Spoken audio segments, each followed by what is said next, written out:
Here's how you're going to book your next 4 sales meetings via cold email in the next 48 hours without having to make any cold calls, without having to go hire an SDR, and doing this all yourself. This is how to build urgency into your cold emails so they actually land in the inbox, they get opened, and you get positive responses that turn into meetings, which turn into cash for you and your business. That's what you care about at the end of the day.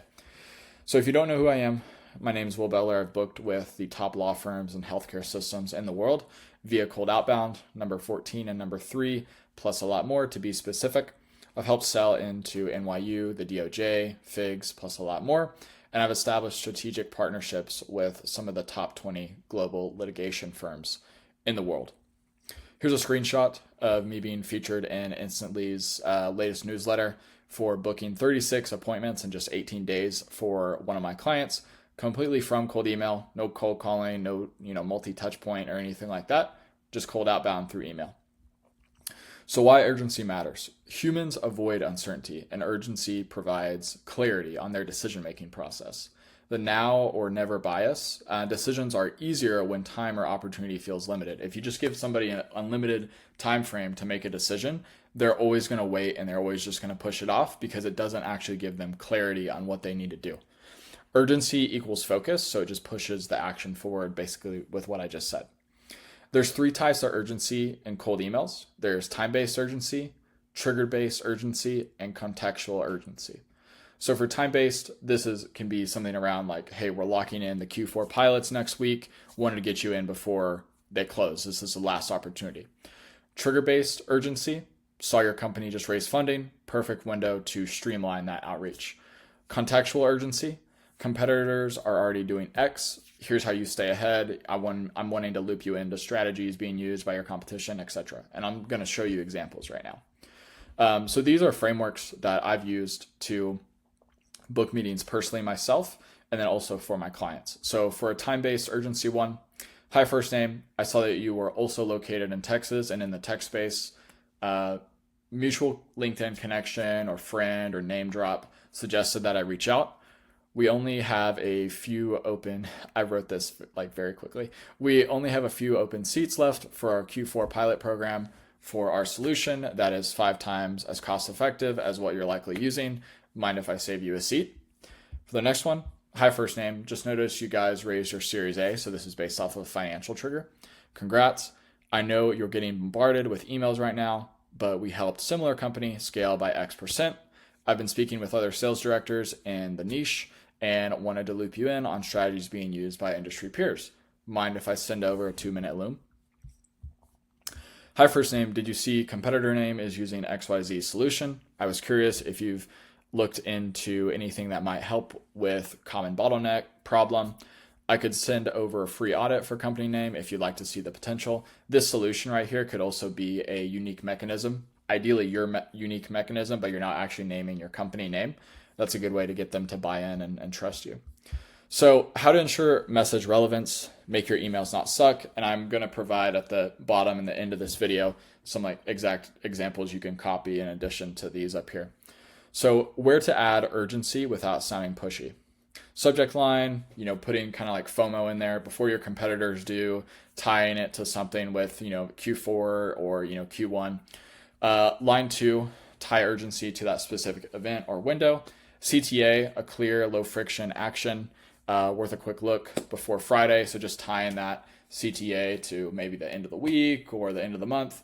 Never fake this, like it has to be real. So if you're like selling, medical tests and you're going to run out, if you have 5 left, say that you have 5 left, like in your, for that batch that you have, just don't fake it. Categories of triggers. There's more than these, but these are kind of the main ones you can pull from right now. So financial, so new funding, IPO, acquisition, or strong 10K reports.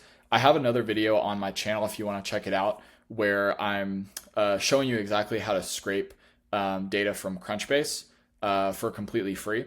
You do have to have a Crunchbase account, but outside of that, you can scrape it all for free. So go check that out if you want some financial triggers. Technology, so adopting or dropping tech, competitor renewals. Basically, the best way to approach this one is if you are like, let's say, a Slack competitor, you could go into ZoomInfo or BuiltWith or other platforms out there and find what is their tech stack and then call that out in the emails. Hiring, so new decision maker, team expansion, executive moves. I don't really need to explain that one. Product market, so a new launch, new market immersion, new vertical, some type of regulatory change. Facilities or operations, so expansion, relocation, new region, like a new office opening for a law firm. General business, so this could be maybe partnerships that have been established, stuff that you read, in the Wall Street Journal, like Time Magazine, stuff that's kind of going on in the news. High growth, new initiatives, stuff like that. Why they matter for urgency, so they compress the decision window. Something's happening now. They can't really push your cold email off, especially if it is very relevant. They reframe the timing, and you're calling that out specifically. So since you just raised 4 million, since you just got hired, since you're new, since you just opened a new office location, I thought it would make sense to reach out about XYZ. They give specific context for your CTA. So your CTA should not just be, let's get on a call. Let's do a call. Make your CTA relevant to the info and the data you're mentioning at the top. And so it just turns cold outreach into timely relevance. If you can throw, cold calling and other channels such as like LinkedIn on top of this works even better. And then here's just another example email that I wanted to show that I've used personally to book meetings. And this is using like trigger events that you have to pull these in from actual sources. You can go look this up, and this is true. So subject line, are you losing 6 to 10 billion in matching funds? High name, according to a comprehensive study by the Nonprofit Times, nearly 75% of donors may cease contributions due to poor communication, and nonprofits are potentially missing out on 6 to 10 billion in matching gift funds annually. Our analysis reveals that organizations implementing strategic communication approaches can increase revenue by 41.5% and significantly improve donor retention and engagement. How are you currently ensuring your nonprofit's communication strategy maximizes donor attention and unlocks potential funding opportunities? Your input is valued. Thank you in advance. This is more of a market research call. How to make this a little bit more catchy and tangible is you can offer them something for free, maybe a free month of software, free AirPods, free gift cards. That's always one way to go about it. And then also to making sure that you tailor this message just a little bit more specifically towards a certain type of nonprofit in this case. So we're working with dogs, we're working with type 1 diabetics, we're working with, cancer organizations, whatever it is, kind of like tie it to that specifically. So it makes it much more relevant. But that's it. If you enjoyed this, if it was helpful, please do share it with someone else in business that could benefit from it. And then please do subscribe and like as I'm working on expanding my channel and just providing more value to you guys. So hope you liked it, and I'll talk to you soon.